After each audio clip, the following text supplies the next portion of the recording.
the UFC light heavyweight champion has done things in 2.5 years that most fighters can only dream of. And he does this on the heels of a Hall of Fame career as a kickboxer. He just got inducted, right? Defended, I think, his middleweight championship in Glory Kickboxing 5 times.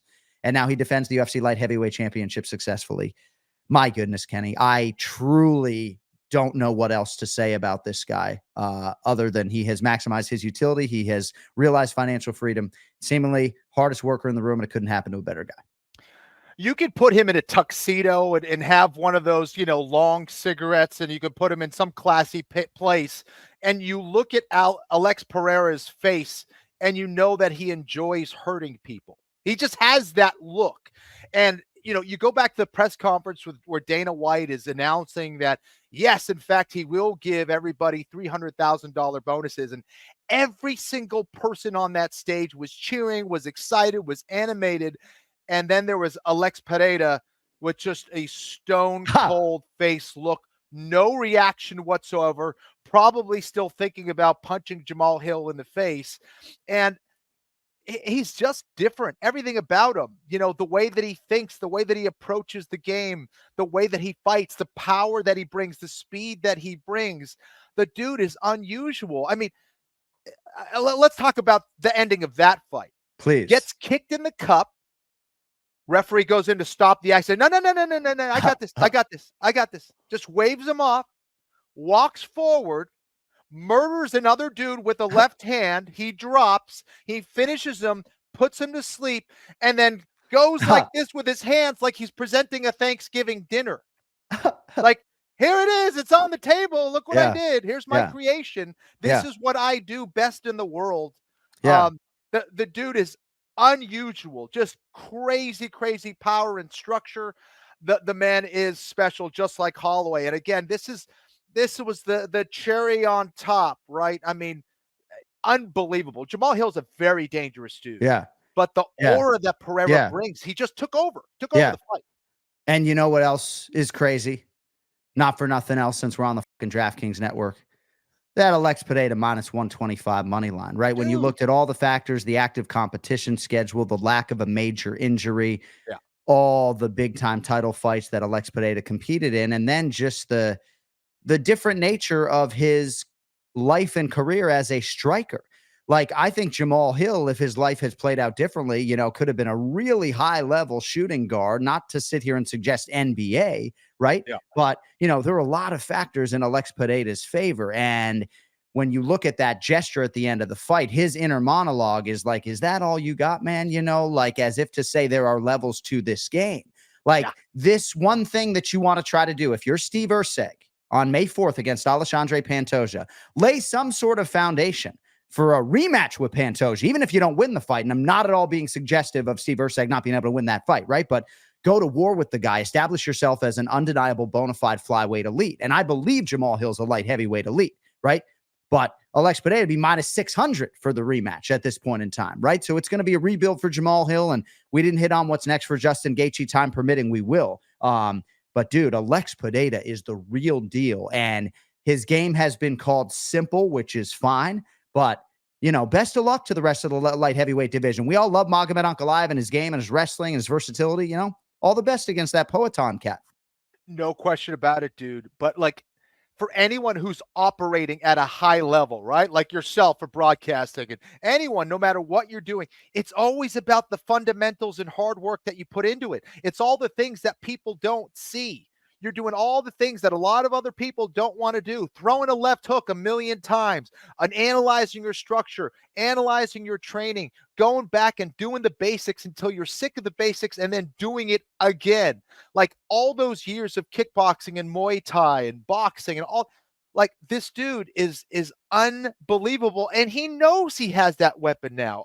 And he's patient with it. Like just the way he was walking in that cage, you knew something violent was going to happen, and it was going to be Pereira like doling it out. Like the way that he was just walking Jamal Hill down, like it just his energy. He just has that aura of an absolute juggernaut, and Hill just wasn't able to stop him. It was extremely impressive, and for Pereira to do it in that spot, he just made himself into an even bigger star. Conor McGregor made his UFC debut April 2013. Ken Flo was there. I actually was expecting a child. Not me. I mean, I was the dad. But he became a two-division champion November 2016. Alex Pineda made his UFC debut November 2021, becomes a two-division champion, I believe, November 2023. Now he has successfully defended the light heavyweight title, and we will get to what is next for the great Alex Pineda here in about 60 seconds. But if you like basketball, the 82-game preseason is now in the books. It's finally time for the real season. Don't miss out on any of the NBA playoff action at DraftKings Sportsbook, an official sports betting partner of the NBA. From the play-in tournament through the finals, DraftKings Sportsbook has you covered with same-game parlays, live betting, odds boosts, and so much more.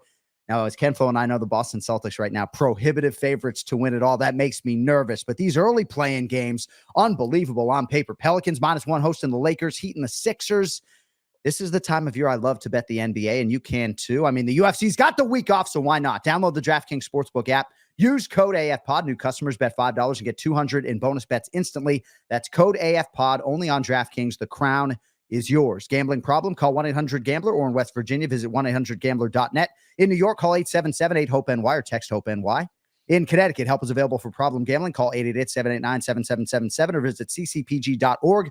Please play responsibly on behalf of Boot Hill Casino and Resort in Kansas. 21 plus. Age varies by jurisdiction. Void in Ontario. Bonus bets expire 168 hours after issuance. See dkng.co/bball for eligibility and deposit restrictions, terms, and responsible gaming resources. All right, we will go 3 wide now as we welcome the star of the program, the Ray Longo Minute. Oh, yeah. From Vegas with a win.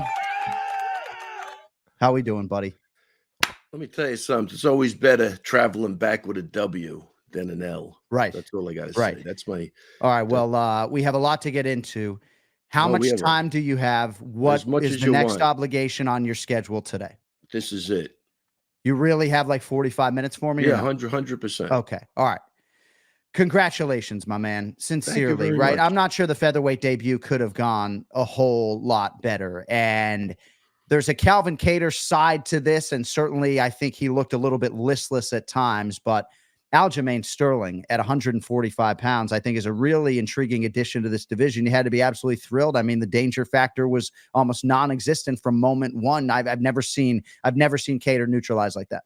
Hey, listen, from my standpoint, when the danger is limited like that, I'm always happy because, I worry about my guys. Obviously, I want to win. I want them to perform well. But at the end of the day, I want them to be healthy and, live a great life. And, man, what a way to shut somebody down. I mean, there's the guy that's fought who? Chikazi, Arnold Allen, Ige, Max Holloway. I mean, think of the guys he's fought.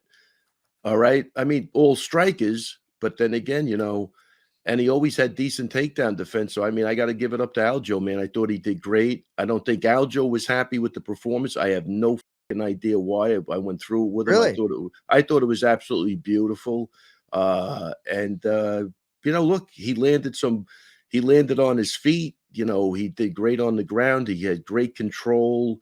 Maybe coming off that last loss and moving up to 45, look, he was, I think he was, he was feeling the nerves a little bit, but it could have been the event. Cause I got to tell you, I was feeling the nerves. I mean, that event was by far the best event, Kenny, I was ever at in my life. Like from the press conference to the ceremonial weigh-ins to just I called the guy up to get on the bus, because they were picking Aljo up at the house. So the guy goes, hey, you could go with 3:30, 4:30. I said, I'll probably go with 4:30. And then I guess the show started. I hear Anik and Rogan's voice, and I just get my shit on. I go to there was nobody even there. They took me over by myself. Like, I got to get there. Like, I was starting to wig out, and I was chilling. Like, I'll go get something to eat. No, that. I had to be in that fucking arena. I've never felt like that before. I think they did a great job. Dana absolutely crushed the press conference. I mean, not like we know he couldn't do it, but he knows how to control the crowd. He knows how to give in when he has to give in. He knows when to push back. I thought the guy was absolutely fantastic. And the ambiance, Kenny, in that press conference when he announced the 300,000, Mark Coleman putting the belt on was crazy. It was absolutely for me, like nothing. I don't think anything gets to me. Like, I'm going over to the press conference with Aljo going, what a crock of shit. 25 guys, 26 guys on the thing. Who's gonna nobody? What are we doing? Like it was, and then I get there and they line up all the champions that were on the card, and I'm starting to go, holy shit, man, I'm just in la la land. This is huge. And then I started getting like into it, and I go, from that moment on, that whole event took on a different turn for me. That says a lot because Ray's been going to UFC fights since 1945. So Yeah. I mean, that really. Yes. That's and Kenny, that's a compliment. Thank you. I think because I think it was actually 39. But I saw Ray. But these are the things you can't really know unless you're there. You're present. You're feeling the energy of the crowd, right? It's I wasn't feeling it before that. That's all I'm saying is they did such a great job that they brought out that emotion that, you know, like again, when you've been around for a long time, it just becomes matter of factly. Yeah. Right. I was really beautifully surprised. What a great job. Yeah, this curmudgeonly New Yorker who forgot to get his haircut before UFC 300. I see him Thursday night at the Virgin Hotel. Shout out to Big Ron. We're in the penthouse. Big Ron, thanks to Ray for coming by, you know, and making the effort to come by with Chris Weidman. But yeah, I see this guy Thursday night, you know, and, you know, his pants are wet because of the press conference. I'm like, what's going on here? You know, I mean, this guy's usually. No, I actually pissed on my pants, but thanks for covering it up for me. But no, that's great. And we probably should have led with big picture UFC 300 stuff with you, but it was great to see you. And, you know, this guy shows up at our appearance with Cuervo as well. I mean, what a soldier you are, you know? I mean, you know, Weidman was there. I haven't talked to him since the fight, so we got to see. I mean, I don't know. I wish I could have stayed for the Cuervo thing. I really did. We had the team dinner, but it looked like the ambiance was great there too. It was great seeing Kenny. Getting his due, getting his accolades that he well deserves. Exactly. And I love it. And John, you're always a big star with everybody, but it was just great. Everybody's accessible to the people. That's the type of people I like to be around.